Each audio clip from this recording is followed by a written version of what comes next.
In this video, we'll learn to create sets and projects and define the parameters for recording audio into a set. We'll also discuss how to create templates and how to open existing projects. In most audio applications, the essential working file is called a session. In Ableton Live, sessions are referred to as live sets and can be identified by the .als file extension.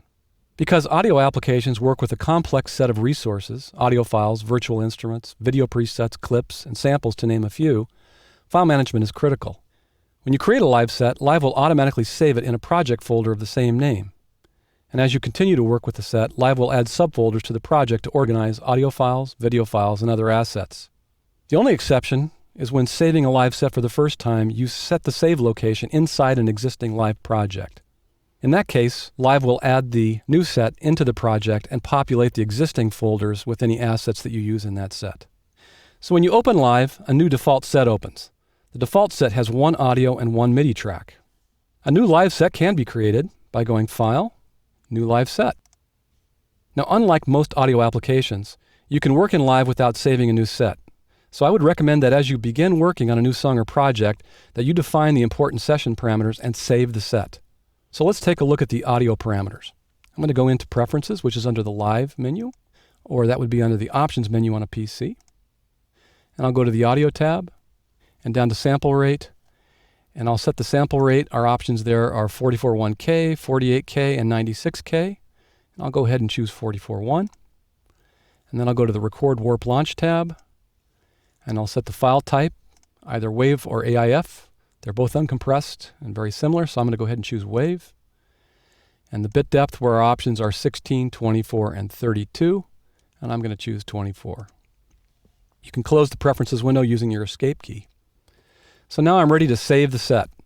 So I'll go File, Save Live Set As, and now I'm inside another project.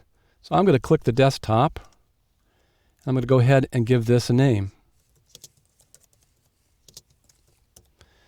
And I'm going to make sure that I'm not in another live set, because you'll notice there's an existing set out here, and in the file folder icon we can see the little Ableton Live logo.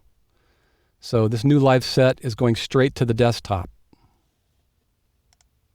Now as you continue to work in Live and you make changes, you're going to want to update and save your set.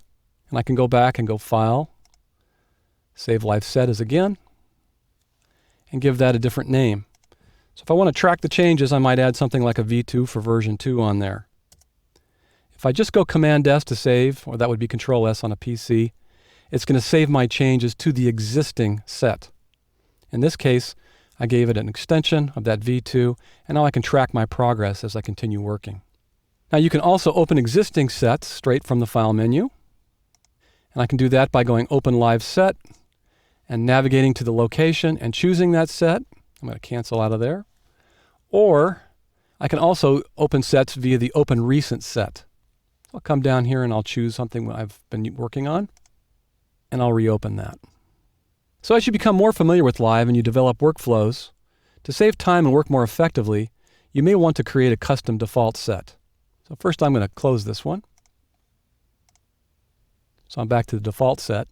But if I were to add tracks to this and clips and other devices, some signal processing, reverb, and delay, I could save that as a new default set. And when I open Live, that would be the default. We can do that by simply going up to the Live Preferences again, under the Live menu or under the Options on a PC, choosing Preferences, and going to the File Folder tab, and then clicking the Save Current Set as Default. And note, you don't get an option here to set the location. It's going to immediately save the new set as default in the current location. So you may want to know where that set is currently saved before you click the Save button. There's nothing more important than knowing how to save and create files. Now you can work in Live knowing that your music is going to be saved and organized.